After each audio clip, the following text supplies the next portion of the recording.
Hey, this is Marty Hampton with RE/MAX One Realty, and today's video answers the question, what is the buyer's due diligence?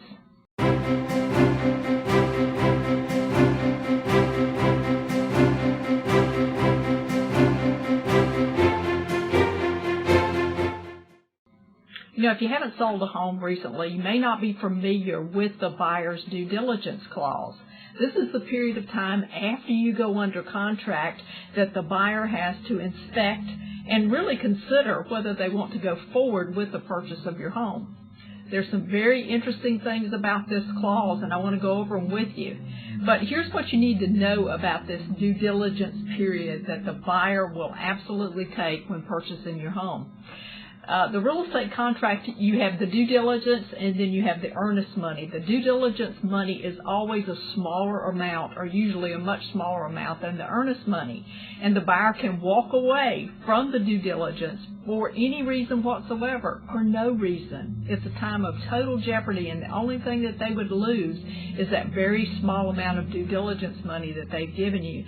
So the total jeopardy is on you, the seller, because the buyer can walk away for any reason, and if the buyer does walk away, it always seems to reflect poorly on the house and not the buyer. The buyer goes on to buy another house.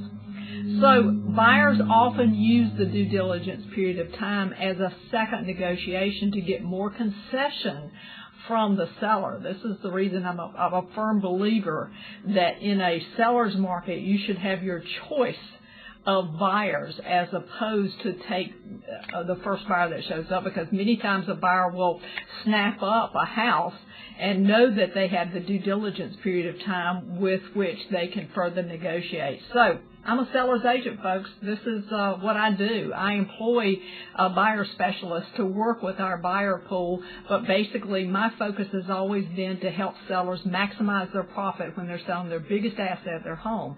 So this is what I think about the buyer's due diligence overall. I'm not real fond of it. Basically, you have to be prepared, and you need to have a good agent to prepare you to come out successfully on the other end of the buyer's due diligence, and we do a good job of that. But it's kind of like after the marriage. You don't have any control. Once you sign that contract and now you're going into the buyer's due diligence, your control is gone. The buyer is in control. The buyer is driving the bus.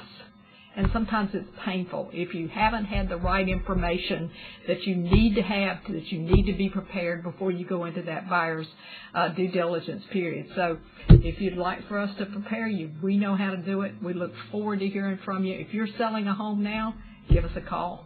Talk to you soon. Bye-bye.